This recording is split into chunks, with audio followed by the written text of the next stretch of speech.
Oke guys, sudah habis solat tarawih. Jom kita balik. Sambil kita balik, kita sembang kencang MA63. Kita sembang kencang saja. Kadang-kadang kita cakap-cakap ni ada saja benda yang nak dicakapkan. Sebab MA63 ni tak ada tarikh tamat dia. Jadi kita sembang lah sampai selama-lamanya, kan?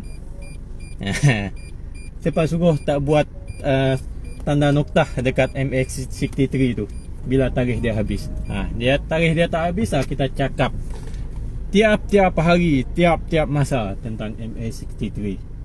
Banyak pula kereta ni. Tapi semua orang dah habis solat tarawih kat sini. Yang habis tarawih 8 lah. Saya pun tak tergesa-gesa sangat, santai-santai saja. So sekarang sudah pukul 9.34. Macam ni lah jadual waktu puasa, waktu Ramadan. Bukan waktu puasa, puasa tu pagi je, tu siang je. Ni jadual waktu Ramadan, malam tarawih. Jadi ada je masa kita sebenarnya untuk buat benda-benda ni semua. Saya tak ada masa nak buat proper macam live stream yang macam dulu-dulu lah. Sebab sekarang masa terhad, jadi time drive balik apa semua.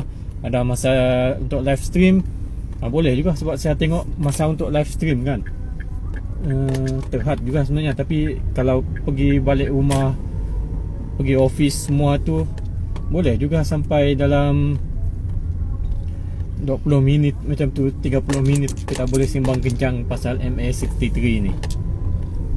So antara tarikh-tarikh yang kita kena ingat tentang MA63 ni ialah IGC report tu dibuat pada 27 Februari 1963. So sebenarnya ada kisah dia, tarikh perjanjian, tarikh untuk menandatangani IGC report ni. Ada kisah di sebalik dia sebenarnya. Kisah ni bersangkut paut dengan 16 September juga. 16 September tu kita tahu dia tarikh tu kan, tarikh kelahiran Lee Kuan Yew. Lee Kuan Yew dia lahir pada 16 September. Jadi bila hari Malaysia tu kita sambut birthday Lee Kuan Yew. Tapi tarikh IGC report tu pun ada cerita dia, 27 Februari. Ada tahu tak apa cerita dia? 27 Februari tu, kisah tarikh perjanjian IGC report tu. Kisah dia, kalau kita tengok ni kan, kita tengok di classified dokumen, kita baca suka-suka macam baca buku saja, macam baca buku cerita. Kan banyak sangat pun muka surat, dalam 800 muka surat lebih macam tu. Kita baca, kita baca di classified dokumen ni, tak perlu pun baca dari mula sampai akhir. Kita buka saja mana-mana dokumen dia, boleh saja baca. So cerita dia, apabila nak sign berkaitan IGC report tu, Tunku Abdul Rahman dia mahu tarikh IGC report tu kena sign kan. Dia mahu dia sign pada tarikh hari jadi dia IGC report. Untuk jadi kenang-kenangan dia pula IGC report ni, yang rundingan antara kerajaan Persekutuan Tanah Melayu, kerajaan British, kerajaan Sabah dengan kerajaan Sarawak tu. Tunku Abdul Rahman sebenarnya dia mahu IGC report tu ditandatangani pada hari lahir dia. Saya ingat lagi, mungkin saya ingat lagi ni, rasanya betul lah, rasanya lah yang saya cakap ni. Sebab bila baca di classified dokumen hari tu, mereka ingat buat Malaysia ni macam nak buat kenang-kenangan ni. Itulah mula dia. Lepas tu tarikh pembentukan Malaysia pun mereka nak buat sama dengan pembentukan Persekutuan Tanah Melayu, iaitu 31 Ogos 1963. Itu semua agenda Persekutuan Tanah Melayu semua tu. Lepas tu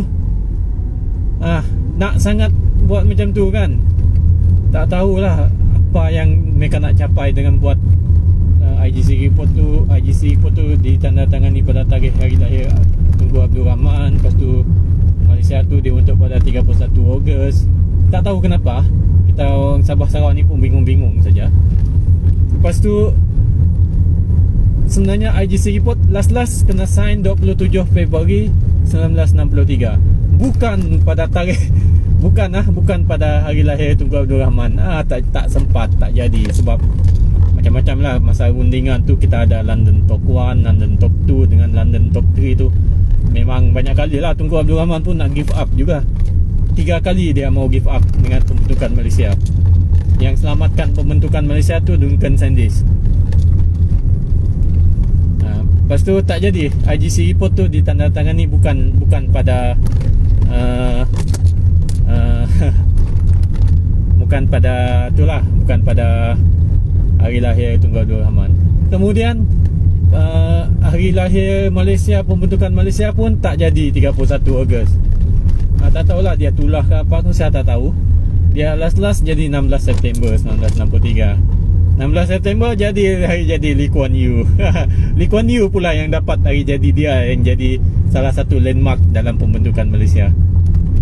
Ini idea daripada Tunku Abdul Rahman lah sebenarnya. Dia nak tarikh IGC report tu ditandatangani pada tarikh hari lahir dia. Tapi saya tak ingat tarikh mana yang dia target tu sebenarnya. Tarikh hari lahir Tunku Abdul Rahman. Oh, ada orang guna electric scooter. Bagus. Kita sokong teknologi ni, kita sokong. Macam ChatGPT kita sokong saja. Orang guna electric scooter dekat jalan lah, apalah. Sekarang kita dah maju. Apa-apa teknologi yang ada guna. Buat apa simpan-simpan teknologi? Saya pun ada electric scooter. Senang saja, pusing sini, pergi bazar. Mana-mana bazar besar ada event kah, saya guna scooter ya. Seronok ya. Tapi masalah dia kurang jalan lah tu ya. Tapi yang bagus dia, kita boleh pergi banyak tempat dengan jalan bawah-bawah macam ni saja. Okey, itu berkaitan dengan IGC report. Tak tahu, somehow tiba-tiba saya bercakap pasal IGC report tu tadi. Tengok tarikh dia. Sebab saya nak beritahu tentang tarikh-tarikh penting pembentukan Malaysia sebenarnya. Tu 27 Februari IGC report 1963, 1962. Dia tanda tangan ni IGC report. Kemudian yang tarikh penting dia ialah 16 September 1963, iaitu tarikh pembentukan Malaysia. Tarikh pembentukan Malaysia ni 16 September tu penting untuk Sabah dengan Sarawak. Sebab pada masa tu kita dapat perlembagaan kita tu kita dapat pada Malaysia Day. Kalau kamu tak suka Malaysia Day 16 September, maksudnya kamu tak sukalah perlembagaan Sabah dengan perlembagaan Sarawak. 16 September tu sepatutnya kita meraihkan yang kita sudah ada hak untuk menentukan nasib kita sendiri secara berperlembagaan. Iaitu kita guna perlembagaan kita sendiri yang berkuat kuasa pada Malaysia Day tu, 16 September 1963. Dan dalam perlembagaan baru kita tu, kita ada provision baru, iaitu kita ada direct election. Kita sudah boleh mula buat direct election bermula daripada Malaysia Day tu. Tapi tarikh buat pilihan raya tu bukan pada 16 September lah. Ada tarikh tu dia tentukan tu, supaya persempadanan undang-undang apa semua tu dia dapat buat dulu. Lepas tu baru boleh buat election berdasarkan perlembagaan baru kita tu. Jadi kamu tak suka 16 September tu, kenapa? Ada yang tak suka 16 September 1963. Kita bukan saja dapat full serve government, tapi hari tu berkuat kuasa perlembagaan kita juga. Kita dapat perlembagaan tu, full serve government tu. Maksud dia, yang kita dapat pada full serve government 16 September 1963 tu, yang kita dapat ialah perlembagaan kita sendiri tu. Itu yang paling penting dia untuk Sabah dengan Sarawak. Jangan kita 16 September kita serve government. Apalah maksud self-government tu? Faham ke tak? Kita dah berkerajaan sendiri. Apalah maksud dia? Maksud dia kita berkerajaan sendiri tu, kita dah ada perlembagaan kita sendiri. Perlembagaan kita sendiri itulah yang menentukan nasib kita. Yang kita boleh ada hak untuk menentukan nasib kita sendiri tu, gunalah perlembagaan tu. Itu yang maksud full self-government. Kita sudah ada perlembagaan, kita sudah ada kita ada free privilege untuk buat direct election. Tak ramai orang pada zaman dulu yang boleh buat election. Tak ada election pun. Semua orang kena dictator lah, apalah. Sampai sekarang semua dah boleh mengundi siapa yang kita mahu jadi pemimpin di kalangan kita sendiri. Bukan di kalangan orang acah-acah dewa-dewi apa semua tu. Ya, orang yang kita undi tu semua kawan-kawan kita sendiri untuk jaga kepentingan kita sendiri juga. Itulah election. Itulah full self-government. Isi dia, pengisian full self-government tu. Untuk Sarawak pula kan, kita ada 22 Julai 1963 tu. 22 Julai 1963, bukan 2014-2015 tu. Yang saya cakap 1963 tu. 22 Julai 1963 tu. Apa yang kita capai pada masa tu, itu pun self-government juga. Tapi kita dapat, yang kita dapat self-government, tapi apa yang kita dapat tu yang kita nak tahu. Yang kita dapat ialah kita ada Chief Minister kita sendiri, kita ada kabinet kita sendiri. Jadi kabinet kita sendiri semua ni lah yang boleh menguruskan, yang diwakili oleh orang tempatan semua. Kita ada satu lagi special untuk orang Sarawak tu, special punya self-government kat situ. Ada peringkat dia kat situ. Kita ada kabinet kita sendiri. Kabinet kita ni lain daripada yang lain untuk Sarawak ni. Kamu tengok NXC untuk Malaysia Agreement 1963 tu.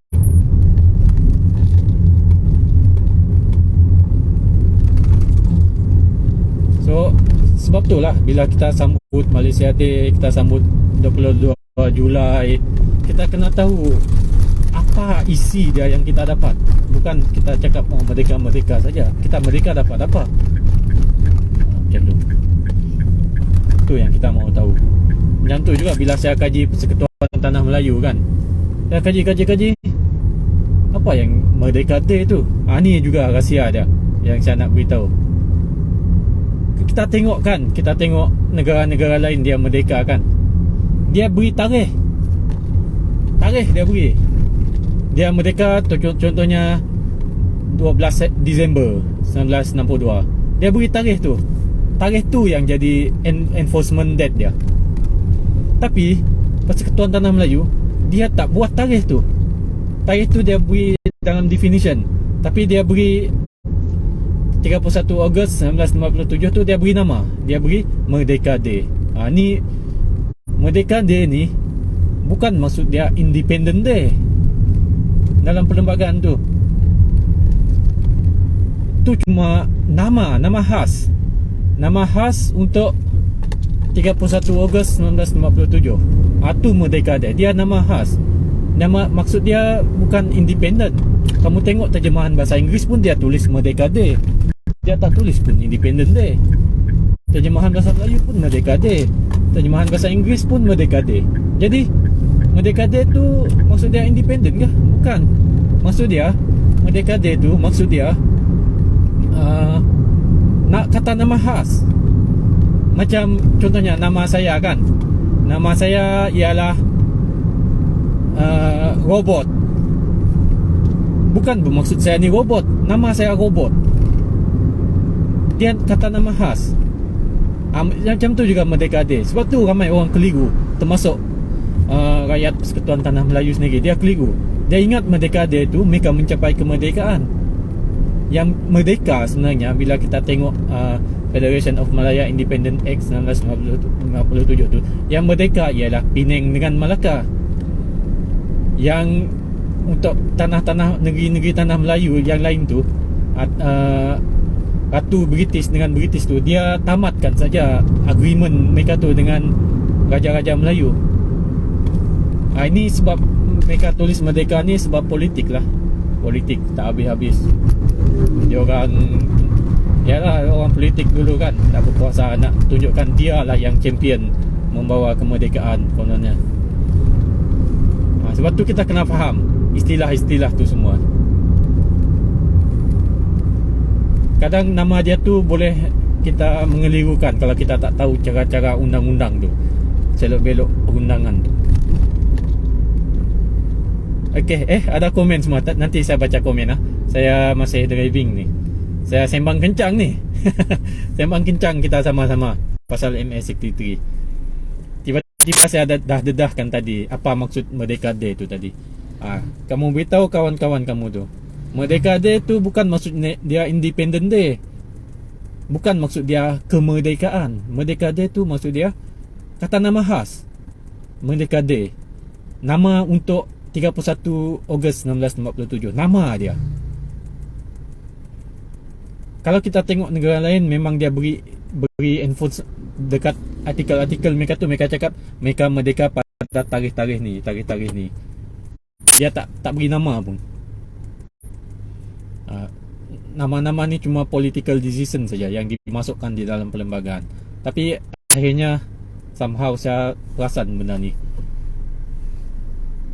Sebab bila kita selidik-selidik kan, Sultan-Sultan tu semua mana ada pernah kena jajah British. Macam tu juga Sultan Brunei, dia semua protectorate. British tak pernah pun jajah. Mereka tamatkan agreement saja. Macam tu je. Harap itu jelas lah untuk 31 Ogos 1957. Bukan kita nak mengelirukan, tapi kita nak menjelaskan. Sebab kita tahu, kita belajar, kita kaji benda ni.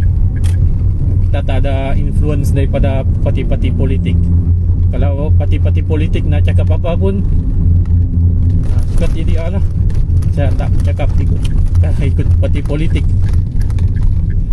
Kenapa saya tak cakap ikut parti politik? Supaya saya boleh hentam semua orang lah. Tak ada lah. Kita nak sokong semua orang. Mana-mana yang sokong MS63, hak kita dalam perlembagaan, kita sokong. Semua kita sokong. Semua kita bantu. Beritahu je. Tapi fakta-fakta yang kita beritahu ni, takkan nak sampai semua decision saya nak kena beritahu kan. Kita tak boleh nak beritahu tu semua. Sebab lain orang lain cara lah. Saya pun nak jadi penonton juga, nak tengok apa yang kamu nak buat dengan fakta-fakta yang saya beritahu tu. Saya suka menonton saja. Kadang saya tahu benda tu salah, saya tengok saja apa mereka nak buat. Sebab kerja free kan, simple lah. Tak seronok juga tengok. Tapi kita dah beritahu. Bukan kita tak beritahu, tapi sampai ke tak message tu, kita dah usaha. Social media sudah ada.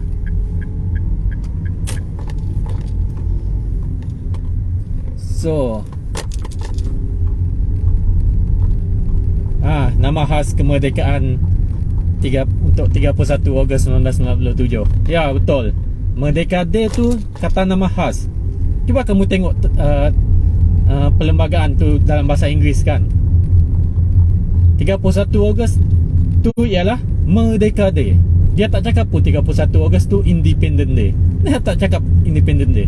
Kenapa dia tak translatekan bahasa Melayu tu jadi bahasa Inggeris Independent Day? Ada sebab dia. Sebab Merdeka Day tu kata nama khas. Dia cuma beri nama saja kepada 31 Ogos tu sebagai sebagai Merdeka Day. Maksudnya 31 Ogos tu bukan hari kemerdekaan. Sebab yang merdeka, yang menyambut merdeka dia tentu saja Penang dengan Melaka. Negeri-negeri tanah Melayu dia tak sambut merdeka. Tengok Johor. Johor tak pernah sambut merdeka. Ada Tunku Mahkota Johor hari tu dia cakap dia tak sambut merdeka. Sebab Johor tak pernah kena jajah bah. Dia tahu sejarah dia. Dia tahu apa yang saya tahu juga. Memang mereka dari dulu dah tahu. Kesultanan Johor. Pandai, bijak. Memang mereka macam civilization dia sebagai satu kerajaan tu memang tinggi lah Johor. Dan mereka tahu, mereka tak buat, tak nak bersubahat dengan fakta-fakta yang menyelewengkan. Kalau tak setuju dengan saya, kamu tak setujulah juga dengan Kesultanan Johor. Kamu cari pasal lah dengan Kesultanan Johor kalau kamu tak setuju dengan saya apa yang saya cakap ni. Kan? Bukan saya suka-suka cakap. Saya cakap memang saya dah kaji, saya dah bandingkan. Kita tengok perlembagaan tu sampai Akta Kemerdekaan British pun kita tengok. Dari situ kita tahu item-item dia yang terperinci. Ya, saya buka itu.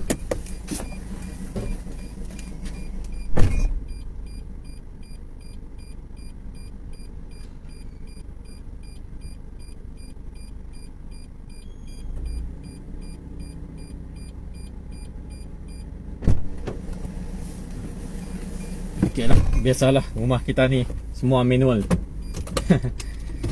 Buat rumah tak perlu tergesa-gesa. Sama macam MA63, kita tuntut pun tak perlu tergesa-gesa. Itu pun ada cara dia. Cara yang kalau cara macam tu bagus untuk kamu, baguslah untuk kamu. Kalau orang lain tak bagus, orang lain tu boleh guna cara dia sendiri kan. Macam tu cara dia. Kalau Sarawak dia guna cara yang slow-slow sikit, tuntut tahap dia, cara tu berkesan, baguslah kan. Kalau tu berjaya, gunakan saja cara tu. Okey, saya masuk rumah ni.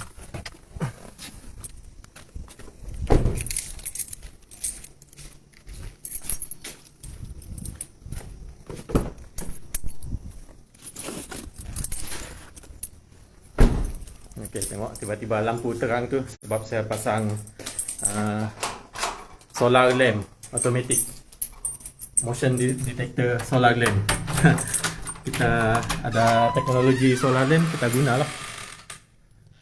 Murah saja, beli daripada Shopee. Murah, lepas tu dah setahun lebih dah tu. Setahun lebih dah solar lamp tu, tahan betul. Cuma ada satu tu rosak sebab dia lindung dengan pokok. Lepas tu lama dia tak on, lepas tu dia rosak. Itu solar lamp yang saya guna lah.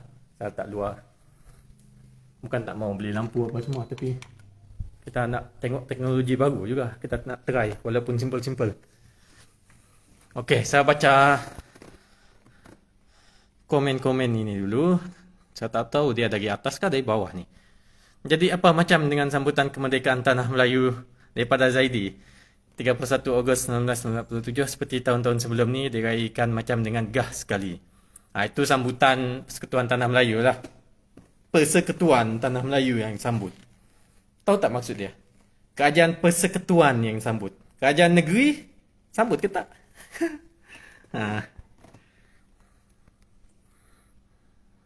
Tapi yang kita tahu Johor tak sambut. Tapi dia seronok je. Kalau orang lain nak sambut, sambutlah. Itu urusan mereka kan, dia tak masuk campur. Okey, Chin Henry. Selamat malam.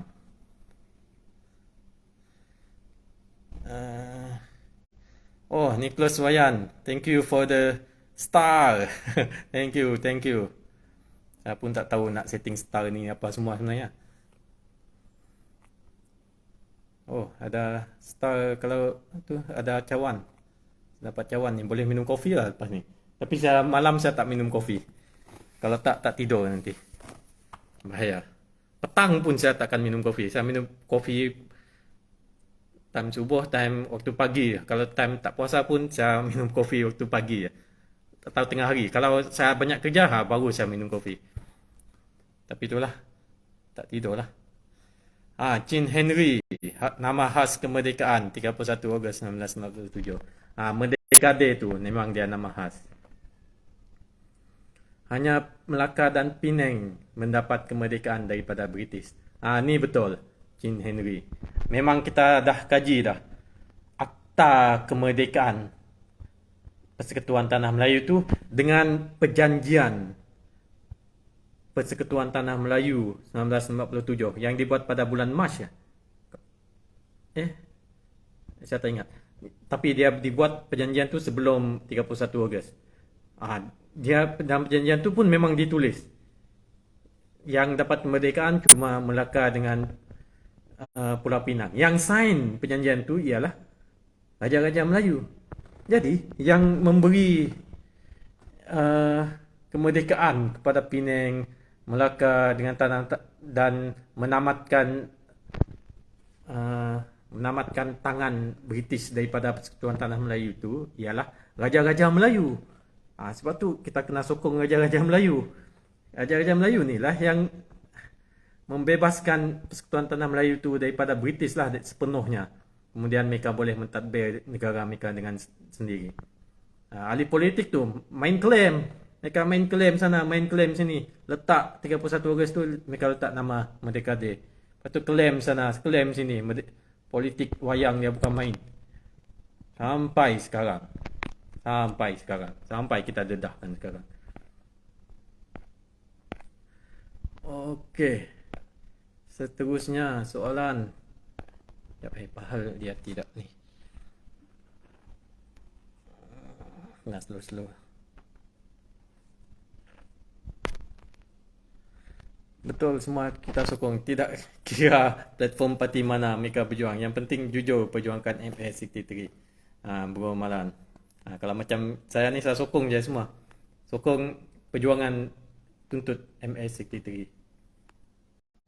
Kadang tak kira lah benda tu dapat kecil kah, dapat besar kah. Asalkan dapat. Okey, ada satu benda tadi saya nak dedahkan. Apa tajuk dia tadi? Tajuk dia ni saya time semayang tarawih tadi. Saya biasalah time kita berfikir ni kan, kita kalau saya pun belajar cara berfikir. Cara berfikir ni pun ada saintis dia buat kajian. Cara berfikir. Ada dua jenis cara berfikir. Untuk buat kita jadi pandai. Satu focus thinking. Satu lagi diffuse thinking. So focus thinking tu bila kita buat kerja lah dekat office apa semua, ataupun kita belajar macam sekolah menengah dulu kan, kita baca buku apa semua, tu focus thinking. Makin lama kita boleh tahan focus thinking tu kan, kita buat kerja ataupun kita buat research setengah jam, sejam, makin lama 45 minit, buat makin lama sejam setengah, 2 jam, 3 jam. Makin lama kita bertahan dalam focus thinking tu, makin bagus. Bagus dia, otak kita dah tepu masa tu. Tapi yang membuat kita jadi pandai lepas tu ialah diffuse thinking. Diffuse thinking ni bila kita berjalan, kita semayang kah, kita tak buat apa, jalan-jalan. Macam Albert Einstein, dia dapat idea dia pergi pantai, duduk-duduk, tak buat apa pun. Dia dah habis buat focus thinking, dia relax untuk time diffuse thinking tu. Time diffuse thinking tu lah kita dapat idea yang macam-macam. Dia macam-macam ni lah yang saya terfikir tadi. Time tengah solat tarawih. Ada satu hak kita, orang Sabah dengan Sarawak ni ya, yang boleh menentukan hidup mati Malaysia. Ni saya namakan sebagai syarat hidup mati Malaysia. Tahu tak apa itu syarat hidup mati Malaysia? Yang mana satu tu syarat hidup mati Malaysia? Siapa boleh tahu? Kalau syarat ni kena langgar, terburailah Malaysia. Dia syarat ni, syarat hidup mati Malaysia. Syarat yang daripada awal lagi. Kalau langgar, kalau tak setuju dengan syarat ni, tak payah buat Malaysia. Buat syarat ni, okey, masuk dalam perbincangan pembentukan Malaysia, kamu tak payah bincang pun. Tak payah bincang, memang syarat ni akan ada saja. Syarat apa tu? Syarat ni memang syarat hidup mati Malaysia. Sampai dalam nak start Cobot Commission tu kan, kena setuju dulu syarat ni. Kalau kamu tak setuju syarat ni, Malaysia tak bergerak, tak payah buat.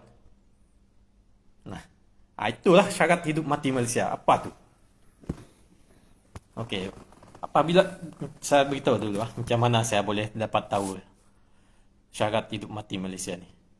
Syarat hidup mati Malaysia ni saya dapat tahu daripada declassify dokumen. Kita baca declassify dokumen tu, kita ada proses dia kan. Proses-proses dia. Lepas tu kita tahu syarat tu dia beri sebelum kau buat commission, semasa pembincangan kau buat commission tu. Bukan semasa pembincangan kau buat commission, sebelum nak bentuk kau buat commission tu lagi. Sebelum nak bentuk kau buat commission. Kalau tak ada kau buat commission tu, syarat ni dia takkan buat. Syarat ni dia buat, lepas tu kalau tak setuju, tak payah buat Malaysia. Kalau setuju syarat ni ada, baru boleh buat Malaysia. Syarat dia, ni syarat hidup mati Malaysia ni. Inilah syarat hidup mati Malaysia. Bila kita faham betul kan, dia buat syarat ni. Dia cakap memang kalau tak setuju, memang tak akan buat Malaysia. Kena setuju ya. Dah setuju, tak perlu bincang lagi. Tak perlu bincang, tak perlu unding, laksana saja. Syarat hidup mati Malaysia tu ialah MA63, bukan Chin Henry. MA63 tu agreement dia, tapi ada terma dalam MA63 tu yang menjadi syarat hidup mati dia. Syarat hidup mati dia ialah immigration. Hak-hak immigration Sabah dengan Sarawak. Pelik kan? Macam mana tu hak immigration Sabah dengan Sarawak tu jadi syarat hidup mati Persekutuan Malaysia ni. Siapa saja langgar kan, musnah tu Malaysia ni. Kalau mereka faham. Lama fikir benda ni, pasal immigration ni.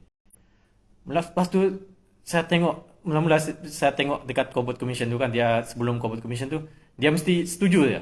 Sebab tu kita tengok dalam London Talk kan, pembincangan di London tu. London Talk 1, London Talk 2, London Talk 3. Item immigration tu, mereka tak pernah bincang pun. Masuk saja item tu situ. Item nombor 6 kan, nombor 7 kan, saya pun tak tahu mana satu item tu. Ada immigration, ada immigration, ada immigration. Apa hal? Saya pun nak tahu apa pembincangan dia tentang immigration ni kan, apa asas dia. Tak jumpa. Rupanya dia syarat yang memang syarat hidup mati. Kalau bila saya tengok dekat sebelum pembincangan sebelum Corporate Commission tu, memang syarat dia macam tu. Lord Cobot tu dia cakap dah macam tu. Setuju je dia. Persekutuan Tanah Melayu kalau nak bentuk Malaysia ni, setuju je immigration ni. Tak perlu bincang, tak perlu apa-apa, setuju je. Itu syarat yang paling penting untuk Sabah dengan Sarawak. Ini kenapa benda ni penting, tak tahulah saya sempat ke tak nak cakap pada malam ni. Tapi lepas tu kita tengok dekat Malaysia Agreement 1963 tu, artikel mana satu yang bercakap pasal immigration tu. Lepas tu dia pergi Annex E. Dalam artikel tu kan, dia ada beritahu dia mesti Persekutuan Tanah Melayu tu semua agreement Malaysia MA63 tu kan, kita ada Annex A, kita ada schedule apa semua perjanjian Malaysia tu kan, section 1 sampai 70 apa semua tu, section tu semua, schedule apa semua tu, apa yang kita tanda tangani tu, perjanjian Malaysia tu, perjanjian tu kan, subjek tu Persekutuan Tanah Melayu luluskan immigration bill. Macam tu sekali dia. Maksudnya kalau Persekutuan Tanah Melayu tidak luluskan immigration bill tu kan, untuk Sabah dengan Sarawak tu kan, kalau dia tak luluskan, perjanjian Malaysia ni tak terpakai. Macam tu. Langsung tak terpakai. Nampak tak faham dia? Cuba semua tengok nanti artikel mana satu dalam MA63 tu. Artikel atas tu saja dia ada 13 artikel kan. Lepas tu dia terangkan pasal immigration tu. Dia cakap all ada agreement tu kan. Semua agreement IGC report ke MA63 semua yang sudah agree tu, subjek tu Persekutuan Tanah Melayu luluskan akta immigration untuk Sabah dengan Sarawak. Hak immigration Sabah dengan Sarawak. Special law. Immigration tu special law. Kamu tengok Annex E tu, Malaysia Agreement tu, dia tulis itu immigration tu special law. Sebab tu saya cakap immigration tu hak istimewa. Dia syarat istimewa. Memang dia tulis spesifik situ, special law. Bukan saya suka-suka cakap immigration tu hak istimewa. Memang dia tulis special law. Mana-mana yang ada tulis special dalam perlembagaan, dalam akta ke apa semua tu, benda tu semua hak istimewa. Sebab itulah immigration ni benda yang menentukan hidup mati Persekutuan Malaysia. Sebab tu kita dengar lagi orang cakap, oh nak ubah immigration Sabah dengan Sarawak. Nampak sangat asas dia kepada pembentukan Malaysia, asas kepada perjanjian Malaysia tu, hak immigration tu, mereka tak faham. Sampai ada menteri daripada Tanah Melayu, ada menteri daripada Sarawak, memang dia try nak rebut juga. Tak perlu, hak immigration tu memang sudah dipersetujui apa semua dia cakap. Tapi yang asas ni yang saya cakap ni kan dia tak beritahu. Sebab dia tak tahu. Yang immigration ni benda yang sudah dipersetujui dan dia mesti diluluskan. Kalau tak diluluskan, semua agreement lain masuk longkang semua. Maksudnya terburai lah Malaysia kalau Malaysia agreement tu tak terpakai semua. Kalau Persekutuan Tanah Melayu tu tidak luluskan immigration bill ataupun dia pindah, dia tak luluskan immigration bill tu, semua agreement tak terpakai. Tak terbentuk lah Malaysia kan. Itu maksud dia. Sekarang kita sudah terbentuk Malaysia. Immigration bill sudah diluluskan. Lepas tu kalau immigration bill tu dia pindah, kan syarat dia tak boleh pindah sukati kan, immigration bill tu. Tu syarat asas untuk setuju semua agreement lain. Lepas tu kalau ada siapa-siapa yang pindah immigration bill tu, semua perjanjian Malaysia tu terburai. Ni semua MP kita ni, senator kita ni yang duduk dekat Dewan Rakyat, Dewan Negara ni, fahamkah benda ni? Orang yang memperjuangkan immigration right untuk Sabah dengan Sarawak tu, fahamkah benda ni? The pinnacle of our rights ni. Cakap, kuat-kuasakan immigration, kuat-kuasakan immigration. Kuatkan kuasa macam mana? Untuk apa? Kan? Ini special law untuk Sabah dengan Sarawak. Kalau tak ada special law ni, maksudnya Persekutuan Tanah Melayu pun sudah tidak setuju dengan Malaysia lah. Kalau dia pindah Immigration Act tu, suka-suka saja dia pindah, maksudnya Persekutuan Tanah Melayu sudah tak mahu Malaysia lah. Bukan kita yang tak mahu kan. Mereka pindah lah, silakan pindah. Kalau saya, sila pindah. Pindah lah. Immigration Act tu, sila pindah. Automatic semua agreement tu terbatal. Itu game dia. Kita kena tahu macam mana selok belok tu semua.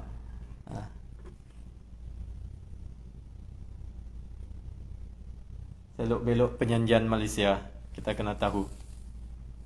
Kemudian asas dia tadi kan, kenapa immigration ni, salah satu asas dia kan, kenapa immigration ni sangat penting untuk Sabah dengan Sarawak, yang dia masukkan sampai tak boleh nak kena bincang.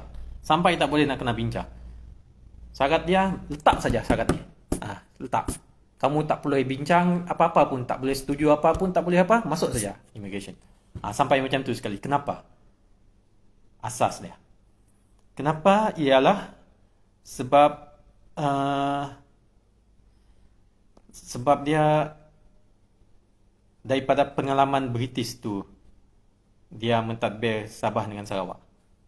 British bukan dia 6 bulan saja dekat Sabah dengan Sarawak, 3 bulan dekat Sabah, dekat Sarawak. Bukan. Dia dari 1946 sampai 1963, berapa? 17 tahun. Dekat 2 dekad dia dekat Sabah dengan Sarawak. Jadi dia tahulah macam mana dekat Sabah dengan Sarawak tu. Yang dia tahu, lepas tu dia bandingkan dengan tanah-tanah jajahan yang lain, dengan negara-negara lain. Dia tahu perbezaannya. Perbezaan dia ni lah yang sekejap, saya pasang lampu. Yang British tahu pasal karakter Sabah dengan Sarawak tu. So, karakter Sabah dengan Sarawak ni yang dia tahu ialah semasa, contohnya kan, semasa zaman Rajah Buruk dulu dekat Sabah dengan Sarawak. Zaman Buruk ni dia ada, kita panggil parental parentalistik lah, parentalistik. Maksudnya punya punya pentadbiran. Dia larang komersial apa semua, mana-mana agenda yang mahu macam untuk masuk campur urusan dalam Sabah dengan Sarawak tu kan. Macam nak bawa pekerja asing lah. Macam dekat Persekutuan Tanah Melayu tu dia bawa pekerja asing dari India, daripada China apa semua, daripada Indonesia, pekerja asing apa semua masuk. Tapi dekat Rajah Buruk tu dia tak buat macam tu. Dia halang benda-benda macam tu. Jadi bila dia halang benda-benda macam tu kan, semua identiti orang Sabah, orang Sarawak tu terjaga. Kita masih ada orang Melanau, orang Iban, bahasa pun masih wujud, budaya kita masih sama apa semua.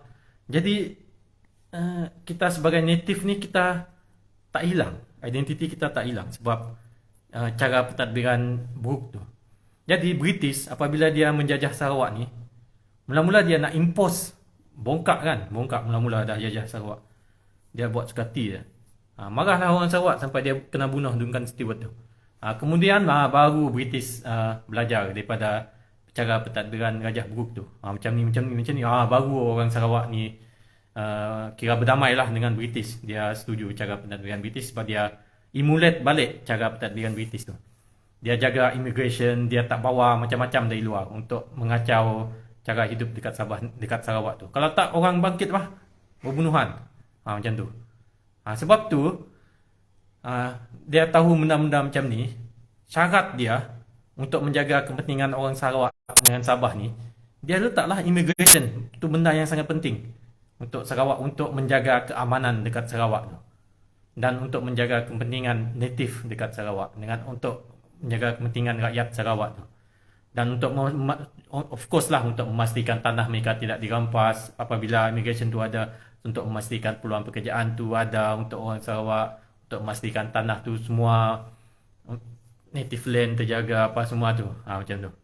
Sebab tu dia sangat penting, kuasa-kuasa immigration untuk Sabah dengan Sarawak. Itu asas dia. Sebab tu benda ni dia tak perlu bincang lah. Sebab British tahu benda ni sangat penting untuk Sabah dengan Sarawak daripada pengalaman dia mentadbir dekat Sabah dengan Sarawak tu. Bukan dia letak suka-suka, tapi itulah orang sekarang. Jangan pindah immigration. Pindahlah, sila pindah. Burailah Malaysia. Semua agreement tu takkan terpakai dah.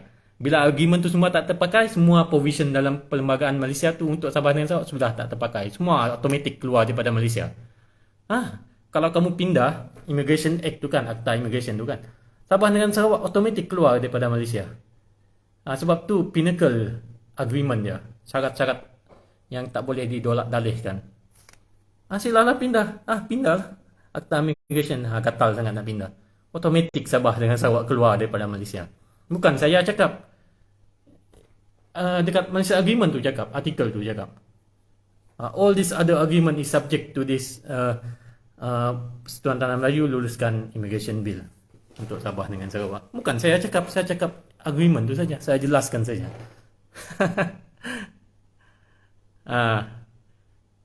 Boleh jadi senator geng di NA63. Siapa nak jadi senator? Senator ni pun penting juga untuk Sabah dengan Sarawak. Kan kita ada bilangan senator kita tu. Lebih kita pun boleh bawa pergi bilangan senator. Itu pun boleh jadi tempat untuk kita mengundi. Sebab kita masih ada 1/3 kurang kan. Tak sampai 1/3 pun wakil parlimen. Tak sampai 1/3 wakil parlimen, wakil Dewan Rakyat. Kita mintalah lebih wakil senator. Kan? Tu saja. Perdana Menteri saja boleh advise yang di Pertuan Agong, yang Pertuan Agong akan accept senator ni daripada Sabah dengan Sarawak tambah. Kan? Buatlah, jangan kita nak berunding, kita tak tahu nak unding apa. Minta mati-mati, minta Dewan Rakyat saja. Kita ada give and take, kita belajar berunding. Asas tu kita tahu, nak minta apa benda kita nak minta tu kita tahu. Give and take lah. Siapa suruh kurangkan wakil Borneo dekat Dewan Rakyat? Kita minta lebih lah wakil senator. Tak mau beri, kita naikkanlah sales tax. Tak mau naikkan sales tax, kita itulah kuasa kita semua ada. Bro Malan, immigration bill jadi asas MA63. Betul. Dia memang asas. Bukan saja asas MA63, asas Malaysia. Kalau immigration bill tu tak setuju, terus terus stop. British tak mau buat Malaysia. Memang British takkan buat kalau Persekutuan Tanah Melayu tak setuju immigration tu. Boleh tengok dalam ni, apa nama tu, dalam declassified dokumen. Memang dia jelas-jelas beritahu kat situ. Nampak dia tulis sikit-sikit, tapi bila kita baca dengan terperinci kan, wow, benda ni tak boleh main-main. Itu berkaitan dengan immigration bill. Itulah syarat. Saya panggil dia, kita semua panggil dia syarat hidup mati Malaysia. Syarat hidup mati Malaysia. Kita cakap macam tu, kita cakap keras-keras sikit syarat hidup mati Malaysia. Baru mereka nak dengar. Jangan kita cakap, immigration bill ni hak kita apa semua. Dia memang syarat hidup mati pun, bukan reka-reka. Kalau immigration bill tu dia langgar, memang terburai terus Malaysia. Sebab tu bila Tok Nan dulu, arwah Tok Nan dulu, Chief Minister Sarawak dulu, dia memang keras-keras lah jaga immigration ni. Yang dia sound habis. Sebab dia memang syarat hidup mati. Kalau tak, jadi macam Duncan Stewart nanti. Tak boleh main-main. Tadi ada satu benda saya nak cakap, lepas tu saya cakap. Kadang-kadang ada benda tu kan, nak cakap lepas tu terlupa pula. Saya nak cakap pasal lupa. Nanti ada saya tulis tu rasanya. Benda ni. Okey. Tak apa. Okey, ramai dah join 11. Ada soalan, boleh tanya soalan. Kita sembang kencang MA63. Ada satu isu tadi yang saya nak cakapkan. Lepas tu saya lupa balik. Otak berpusing banyak sangat. Lagipun belum mandi apa semua. Tunggu isteri saya balik dulu, baru mandi. Saya seorang kat sini.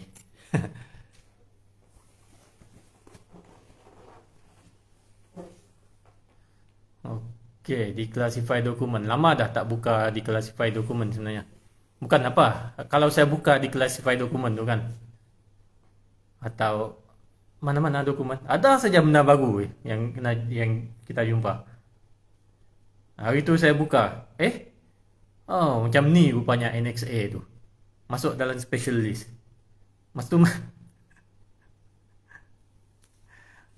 Itulah syarat hidup mati Malaysia. Memang paling sesuai. Sesuai lah sekali. Memang susah juga fikir macam mana nak menceritakan dia kan. Sebab dokumen ni semua sana sini. Tak teratur. Tak susunkan dia tu. Lepas tu nak ambilkan the whole big picture dia. Saya kena fikir dulu. Apa ayat-ayat yang sesuai. Mungkin lepas ni ada ayat yang lebih bagus lah. Kita gunalah ayat yang lebih bagus pada masa tu nanti. Saya nak cakap pasal ni tadi. Sarawak kan dia tukar istilah Chief Minister kepada Premier Sarawak kan. Kepada Premier Sarawak. Bukan tu saja yang dia ubah. Dia bukan ubah Chief Minister kepada Premier. Yang dia ubah juga ialah daripada Assistant Minister kepada Deputy Minister. Sarawak dengan Sabah kan kita ada Minister kan. Lepas tu Deputy dia, pembantu dia tu kira macam Deputy Minister macam tu. Dia dulu awal-awal tu dia panggil Assistant Minister. Kemudian dia tukar, pindah dekat Dewan Undangan Negeri Sarawak tu, dekat Konsel Negeri, pindah jadi Deputy Minister. Kenapa dia buat macam tu? Kenapa dia tukar Chief Minister tu jadi Premier? Kenapa? Ni benda yang berlaku di sebalik tabel lah, yang kita boleh analisis sendiri. Kan kita dah tukar ni kan. Artikel 1 tu kita dah tukar kan. Artikel 1 kita dah tukar kepada asal dia balik. Daripada pengalaman kita tukar artikel 1 tu daripada yang dia ubah tahun 1976 tu, dia ubah balik kepada Sabah dengan Sarawak tu jadi Borneo State kan, setara dengan wilayah Persekutuan Tanah Melayu tu. Sepatutnya dah tahu, mereka semua orang dah tahu kan, ahli-ahli politik ni semua dah tahu. Bukan mereka tak tahu, mereka belajar, mereka baca juga. Mereka pun manusia, mereka tahu. Educated semua. Mereka baca lah, mereka tahu yang mereka ubah nama gubernur tu, dia ubah jadi TYT. Apa juga yang dia ubah dekat Sabah dengan Sarawak, dia punya perlembagaan tu. Dia ubah-ubah benda macam tu. Apa benda lain juga yang dia ubah. Macam-macam. Tunggu. Dia tak ubah balik benda-benda macam tu yang menjatuhkan taraf Sabah dengan Sarawak tu. Istilah-istilah tu. Dia tak ubah balik pun. Jadi TYT Sarawak tu dia tak ubah balik kepada gubernur. Dekat ad schedule apa semua tu. Kenapa dia tak ubah balik? Jawapan untuk orang Sarawak ni, dia jawab bertapis sikit. Dia kan Tok Nan dulu kan, arwah Tok Nan cakap kan, dia beri sebelah kanan, tarik sebelah kiri kan macam tu. Kalau dulu dia dah tukar gelaran gubernur tu jadi TYT, sampai sekarang dia tak mau ubah, kami ubahlah daripada chief minister tu tukar kepada premier. Kami tukar assistant minister, tukar kepada deputy minister, sama taraf macam federal minister. Tu perang dia, peperangan tu. Semua orang tak nampak kah saya seorang je yang nampak? Itu langkah lawan secara perlembagaan dah tu. Tapi itulah, kalau pemimpin buat kerja benda-benda macam ni kan, kalau rakyat tak pick up, tak boleh juga kan. Rakyat kena pick up juga, kena bersuara, barulah berkesan. Sama juga masa wilayah laut Sarawak dulu kan kena rampas. Lawyer orang Sarawak apa semua tahu benda ni kena rampas, dia langgar perlembagaan apa semua kena rampas, mereka tahu.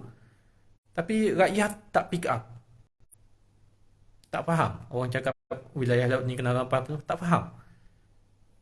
Jadi mengundi pun mereka tak tahu siapa nak, apa isu dia. Sebab tak tahu perlembagaan apa semua kan. Sebab tu pemimpin kita ni bila dia tahu something, dia buat something, rakyat pun tak faham, dia tak boleh, tak jadi, benda tu tak jadi. Tunggu rakyat Sarawak bangun apa semua, sampai 2012 2013 tu buat perarakan apa semua, macam-macam dia buat. Tapi bukan saya nak cakap saya sokong kerajaan Sarawak apa semua, tapi saya tengok pattern dia. Bila fikir balik kan, mereka ni bukan bodoh, apa semua. Pandai mereka ni, sangat pandai. Pick up apa semua, memang orang baik. YB apa semua, ramai juga yang baik-baik. Memang mereka cari cara. Tapi cara yang mereka buat tu, kalau semua orang nampak, senang nak tuntut semua benda. Itulah tukar kepada Premier Sarawak. Tak lama lagi tukar kepada gubernur. Isteri saya pun dah balik ni. Sabah PTI dan IC Project. Apa macam tu? Sabah PTI dan IC Project tu sebab immigration lah. Dia tidak kuat kuasakan. Okeylah. Sampai sini saja live stream pada malam ni. Kita sembang kencang lagi. MS63 esok lusa pagi kah time driving. Saya ada buat komen dekat Facebook saya tu. Beri tajuk komen kah apakah, nanti kita cakap pasal isu tu. Tak kisah isu dia penting kah tak penting kah, ataupun isu-isu semasa. Kadang saya tak tahu apa isu semasa berkaitan hak kita Sabah dengan Sarawak dalam perjanjian Malaysia. Beritahu je, letak je link kah apakah, nanti kita sembang kencang. Okay, thank you for watching. Thank you.